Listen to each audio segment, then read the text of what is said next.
I got a great idea the other day that I want to share with you.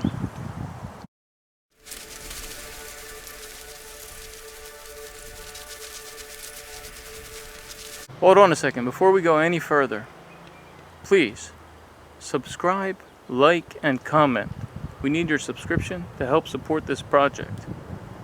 Your subscription is critical to the funding of this project, to the growth of this project, to helping people.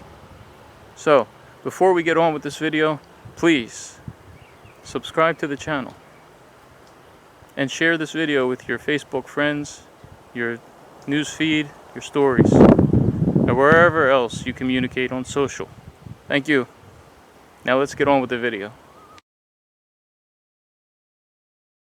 The thought that I had that I think will add value to this YouTube channel and to my project is to bring you along on a journey, on a real-time journey to create an NGO, like reality TV. I'll let you follow along and experience the troubles, the travails, the triumphs along the way. It's not all going to be me talking from my bed, okay? It's not all going to be me like waking up every morning talking from my bed, giving an interview. They call this the interview, I think.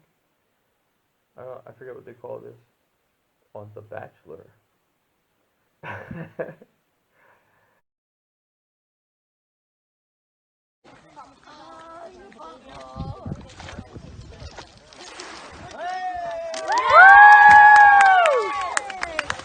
I love you!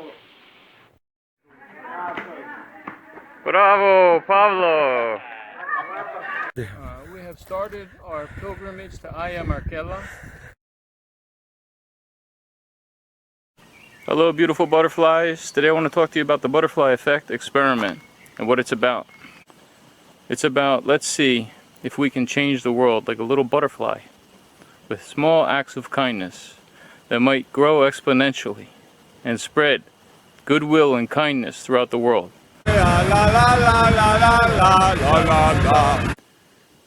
And I'm sure that many of you realize by now that I'm no longer on Wall Street, but that I've shifted. And some of you are unaware of the fact that I have changed my life completely and have basically become a humanitarian. Cantar un rap sin hoy aquí estoy en Kios porque hoy estoy aquí con Marcos y Fran.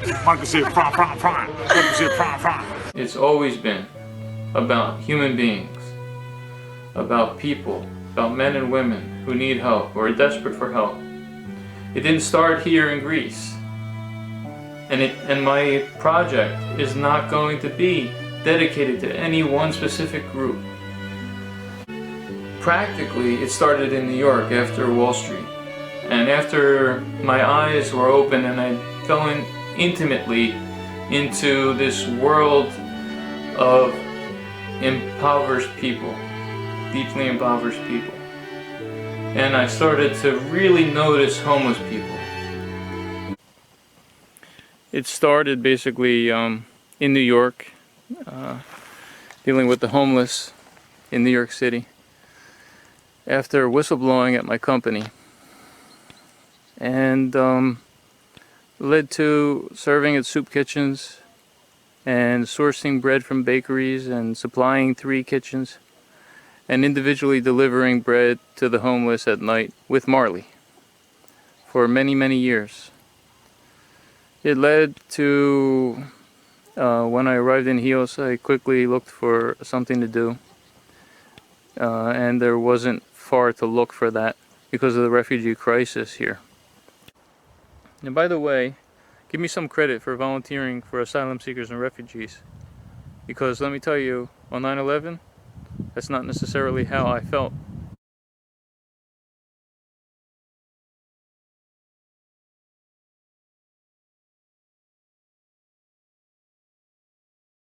I doubt you'll find many people volunteering and helping people from the Middle East who were there that day. and who had friends in the building and who were covered in dust and tears. The lesson here is the lesson I taught this man from Iraq. It's the same lesson. I told him, I said, hold on, because he said, your country fucked my country. I said, hold on. I am Marcos. I'm here to help you, Amir. That's it, period. I am Marcos. I'm a human being, Marcos. And I'm here to help you, human being, Amir.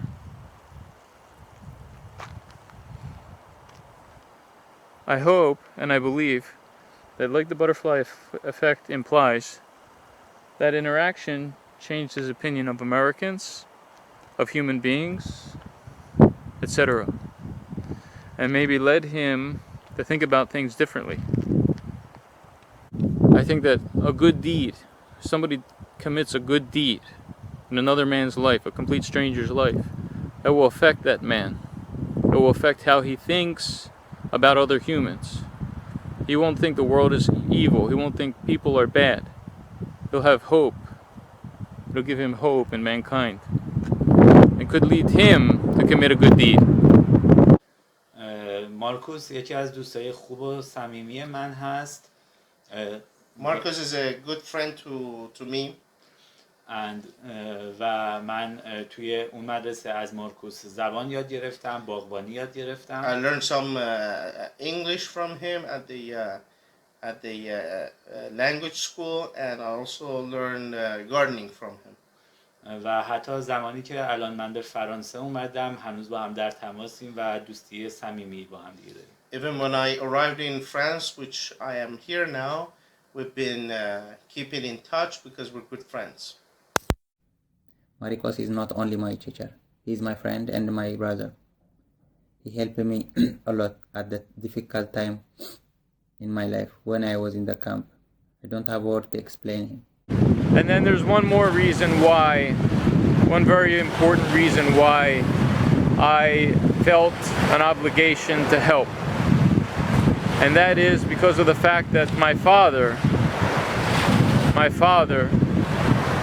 Nicholas, was a child during World War II when this island, this is an island, was occupied by the Nazis. And the Nazis, there was World War II was underway, and the island was bled of its resources. And my family, my grandmother and my father, my Aunt Maria, my Aunt Poppy, my Uncle Adoni, and my Uncle George were starving to death. And at that point, my grandmother decided it was time to leave. And then they went to, guess where? Aleppo, Syria. You see the irony? Greeks were kept safe in Syria. Greeks were kept safe in Syria from the Nazis. And I just want you to know that my project is going to focus in Greece on all unemployed Greeks.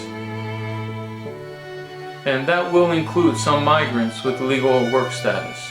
But it will also include people impacted by COVID, regular Greeks, natural-born Greeks. It will help Greece, and it will help Greeks. So if you care about Greece, and it's scalable and expandable, and I plan to take it beyond Greece.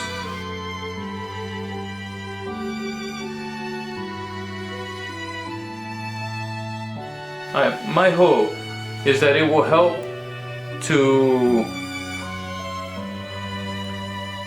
mitigate the strife caused by this migration crisis. Denial is not a strategy. Denial, turning a blind eye, doesn't clear the blight. It's still there, even though you're not looking at it. It needs to be addressed. Out of the box thinking, working toward positive results for society, taking positive actions, progressive actions for the positive benefit of our society. Will reduce crime in Greece, will cure urban blight, will reduce unemployment, will mitigate the migrant crisis, will cut down gangs and gang violence, and will boost the economy in Greece.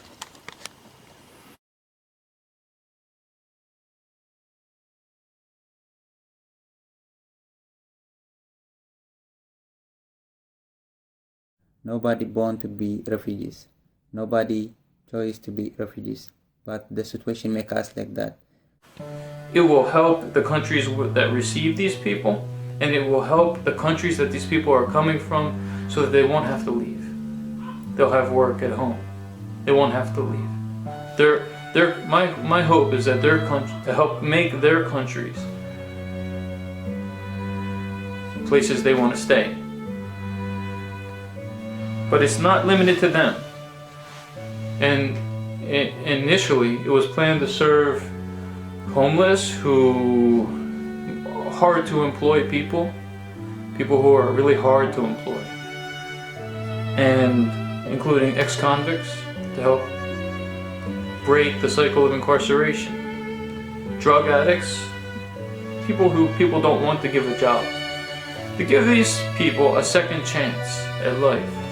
People deserve a second chance. And if given a second chance, oftentimes these people will take full advantage of it. And I'm willing to give them that second chance. I discovered that when you're going through hard times, a little bit of success can really do a lot for the spirit. And sometimes all these people need is a little boost in spirit, a little stepping stone to get back on their way. God, He give us two hands. One hand to help ourselves, the second to help people. You might not be able to change the world, but if you can help 1%, to that 1%, it could mean the world. And I spent 8 months volunteering without pay, 6 days a week, sometimes 7, teaching adult men from the Middle East and North Africa English and Greek. I founded a garden, the first such project in Chios, for sure, possibly in Greece. I created it because I know that gardening provides peace of mind and spirit, and that many of these people were traumatized from events that they witnessed in their countries. Anyway, in my time serving these people, I found that the most important role I fulfilled was as an inspirer, an uplifter of them. My little brothers, remember that when you reach the top of the mountain, that's just one mountain. The next day, there's another mountain to climb. If he can support Marikos, he can help many people. He can save many people of life. Let us stand with him. Let us give him hope. I walk around late at night with my dog and leave these bags wherever I saw.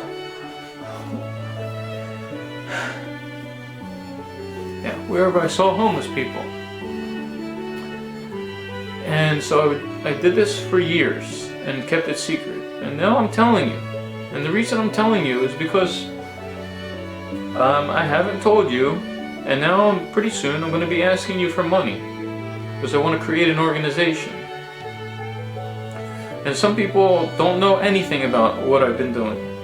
The world, this earth, is just a place where human beings live. And that our tribal nature causes us to choose sides, and we shouldn't do that anymore. We should be working toward being one team. And that's really my end goal. That's my end goal. Every good team needs a mascot. Marley's my mascot, and he's part of this team. And he's been an integral part.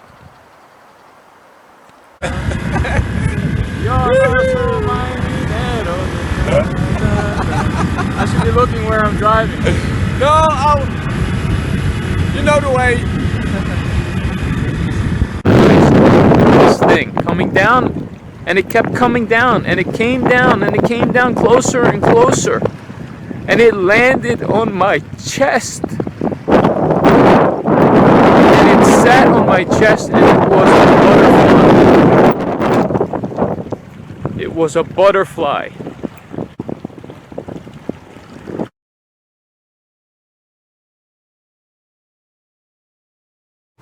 So, you've missed a lot already along the way, right? You've missed me volunteering in New York, which basically gave birth to this idea. And we're talking about 10 years, more than 10 years ago. Okay? And over time, this idea has evolved and it has grown, it has matured. It's become a sweet wine and it's ready to drink. You missed me volunteering here on the Greek islands, helping refugees and asylum seekers. And that's okay. Missed a lot of interesting things actually. But there's many more interesting things to come. And I'm going to bring you along with me, and I think you're going to appreciate it.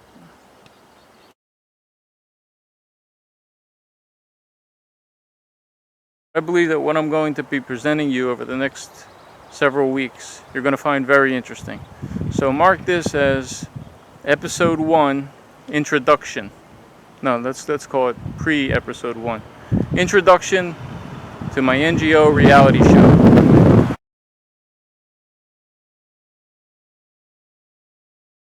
Subscribe. Click the butterfly right here. And subscribe to the YouTube channel.